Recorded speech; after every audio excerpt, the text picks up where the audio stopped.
I'm Laura Elmore, owner of Global Dream Vacations, and today we're talking cruising again.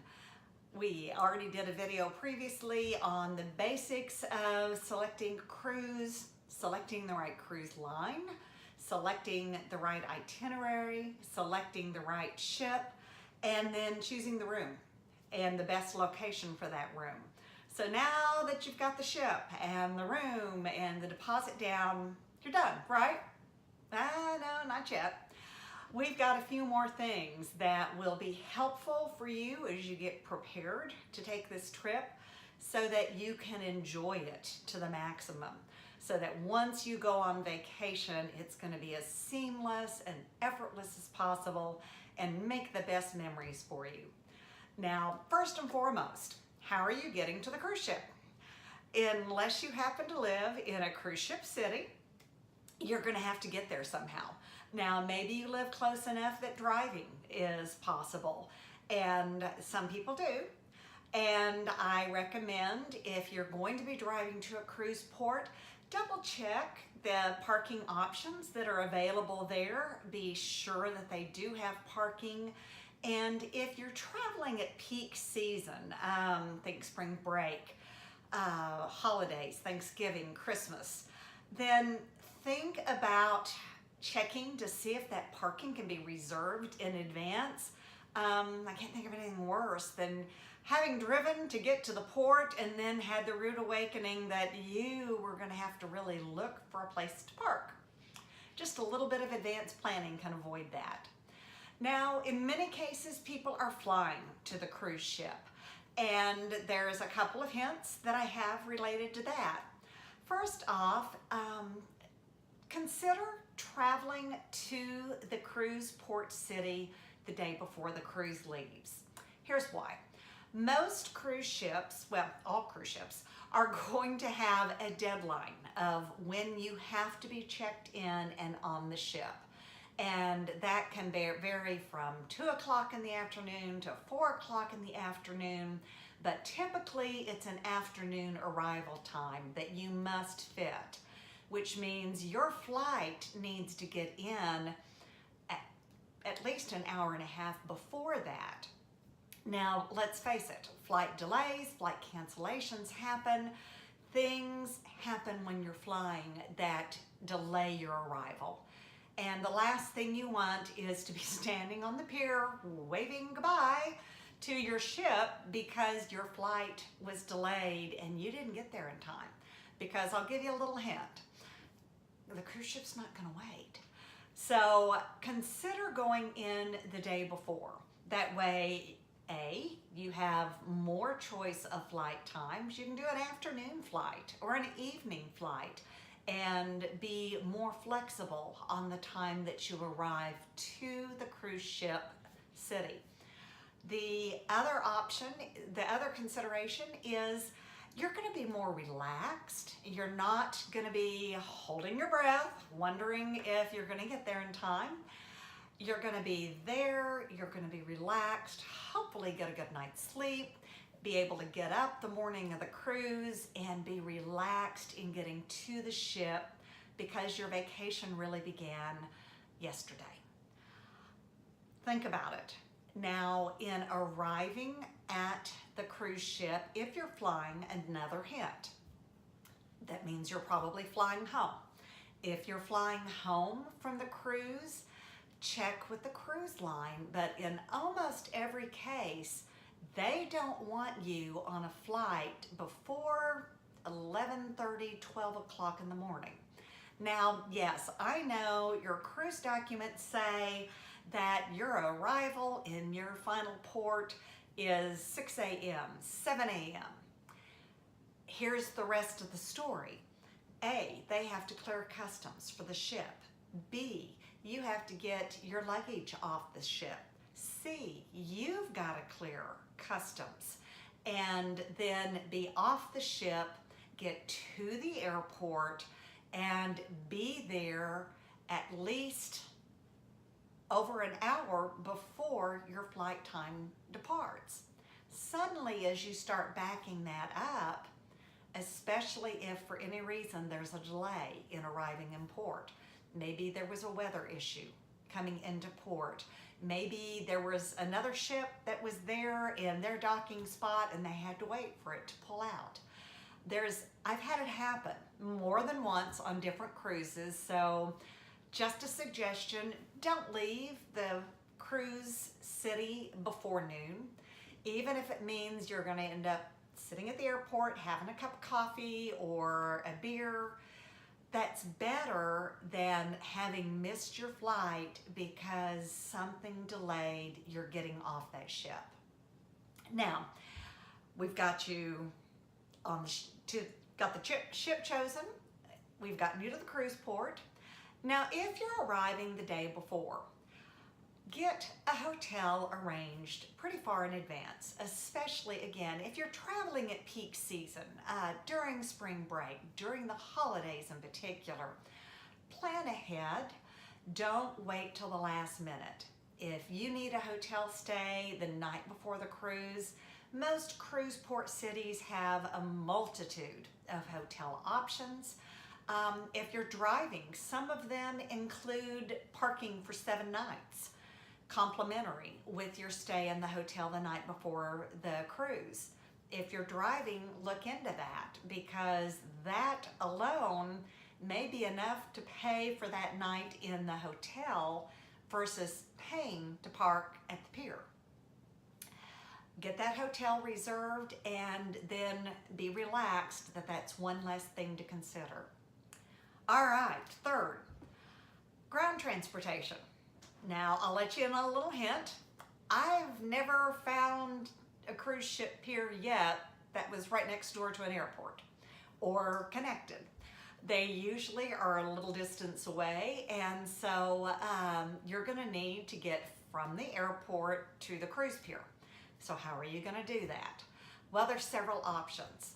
First of all, the cruise lines all offer a transfer, and this means you can reserve in advance, pay a certain fee, and as you come out of baggage claim, there's going to be a representative standing there with signs looking for their guests. They'll get you to the right bus to get you to your ship, and that way you can begin boarding. Now, here's the pluses and minuses. Yes, it's simple. The drawback is most of those buses are going to hold 40 to 50 people.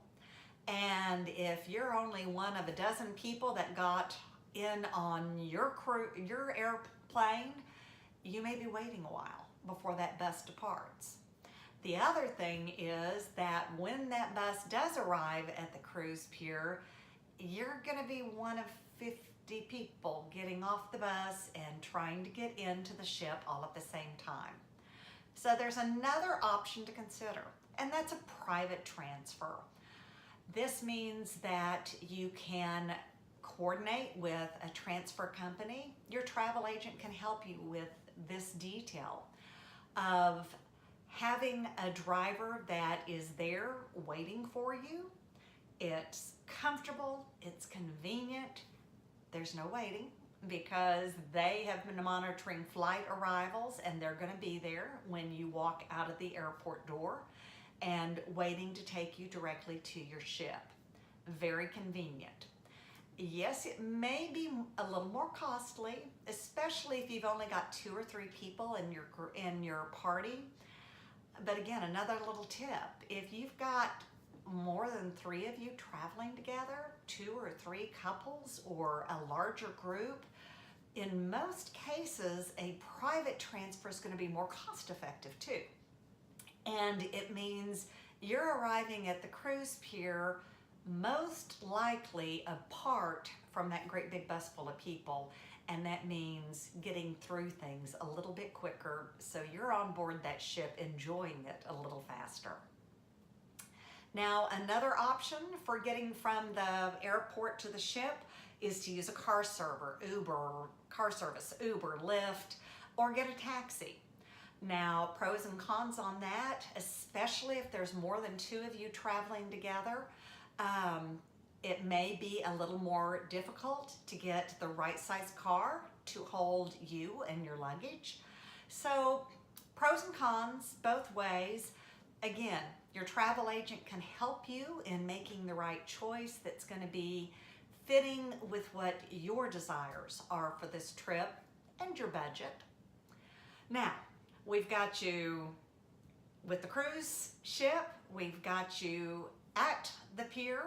Have a whole nother video that will go through how you get on board a ship, but we're not done yet. There's a few more things that I highly recommend you do in advance. And one of those is excursions. Let's face it, most of us don't take a cruise because we just want to float around on the water in this cruise ship. Our purpose in taking this cruise is we want to see the different ports where that ship's going to stop. And the way to do that is to do an excursion, a tour. And there's a wide diversity. There's something for everybody. That whether you want to be relaxed and mellow or want an adventure, zip lining, mountain climbing, there's something for everyone. But it's really important to reserve these in advance. I can't tell you how many times in over 20 years of being a travel agent, I've had clients that didn't get their excursions booked in advance. Either they just got busy and ignored my reminders to, we need to get these booked. Or they said, we don't want to be pinned down. We just want to wing it. And they've come home from that cruise, and when I've talked to them, they've said, we loved the ship, we loved the destinations, all the details were great, but, and then I know what that but is going to be. We didn't get to do some of the things that we really wanted to do in some of those ports, because when we got on board the ship, we found out that those excursions were already sold out. Keep in mind, especially at peak season. Alaska is just May through September. There's a limited window of Alaska cruises. And trust me, their excursions, especially in June, July, and August, those excursions stay booked. And they're running at peak capacity. And they base their capacity not on having space for every single person on the ship to do that one tour. They've got their ways of figuring it out, that's what they do, of how many people on average are going to take this particular tour on specific days. And that's what they prepare for. Once those spaces are gone, you may be out of luck. How do you avoid that? Just a little advanced planning. Again, your travel agent ought to be able to help you know what the options are and what the possibilities are so you can select those well enough in advance to avoid disappointment. Now, there's cruise line excursions. There's another option too that frankly I use a lot with my clients, and that is an independent supplier. These companies are all licensed, bonded, insured, have a very long reputation of being trustworthy, dependable, and doing a phenomenal job of tours. In fact, in some cases, it's the exact same company the cruise line's offering. But here's a couple of benefits by doing it independently. One, they may have some options that the cruise line doesn't. And so you really ought to look. There might be something the cruise line doesn't offer that the independent supplier does. Secondly, when you're getting off the cruise ship in port and the cruise ship has 50 people getting on a big bus that are standing in line, you may be walking past them to go join your cruise group, your cruise tour group that is either smaller or is ahead of the pack. It's a nice feeling to be already on the tour when some of the people are still getting on board that bus. Another advantage of doing it through an independent supplier is you can do a private tour, even if it's just you and your significant other. If you have two couples, a family, an extended group, this is a wonderful way to experience a destination with just your friends and family. I'm working right now, in fact, with an Alaska group of about 16 adults going together, and we're looking at some excursions that we can do just with that group together. And how much more enjoyable is it going to be to see the Mendenhall Glacier or go to some of the other options, go salmon fishing, when it's just you and your friends and family. So consider that as a possibility. Now, another option is to work with the most important thing here, well, two things really. One, please don't wait and try to wing it if there's something that really is important to you, that the reason you're going to Italy is you really want to do this. Get it done in advance. Secondly, please don't get off a cruise ship and just take a tour with somebody that's standing there with a sign saying, you know, such and such tour, X number of dollars. You don't know if they're bonded, insured, licensed. You don't know, but that he just lost his job and, well, he's got a car, so why not? He lives here, he'll tell people about it and go show them the sights. Those are the nightmares that you sometimes hear about, that people missed their ship because they didn't get back in time, or worse yet, those horror stories of somebody being injured, there being a wreck, or something really catastrophic happening. That is the circumstances typically in which that's going to happen. It's not worth taking the risk. Use a company that's reliable and trustworthy. Again, your travel agent can help you find those and assure that you're going to have a marvelous experience. Now, there's a couple more things before you start that packing that I want to talk about that will make your experience better. One is beverage packages. Some people don't realize that your cruise fare on most lines does not include many of the beverages. There's some exceptions. There's some luxury lines that include all the beverages and there's no additional cost. But for most of the cruise lines today, your cruise fare does not include soft drinks, specialty coffees, bottled water, alcohol of any form, wine, beer, mixed drinks. But they do have beverage packages that you can purchase and that in most cases are going to give you a better savings. Here's an example. Again, back to these couples that are doing Alaska this summer. The cost for an ultra beverage package for 7 days is $440 per person. Now that sounds like a lot maybe up front, but divide that out by 7 days and you're talking just under $63 a day per person. Now that includes drinks up to $15 value. So if I know I want to have 2 cocktails during the day, I want to have a soft drink, I want to have a specialty coffee, suddenly that's adding up to become that amount or potentially less. Don't end up with a nasty surprise at the end of the cruise that you have ended up spending more on beverages than you did for the cruise. The beverage package is a wonderful way to avoid that. Again, your travel agent can help you look at the options on board your specific sailing. The cruise lines do offer a discount typically if you purchase it in advance, and a lot of that's just, frankly, it's one less thing for their staff to be doing the day that the cruise starts. So look it up, see if it's available, and take advantage of that. Another advanced preparation is specialty restaurant dining. Again, a lot of people don't stop and think about the fact they see that this ship has 7 restaurants on board.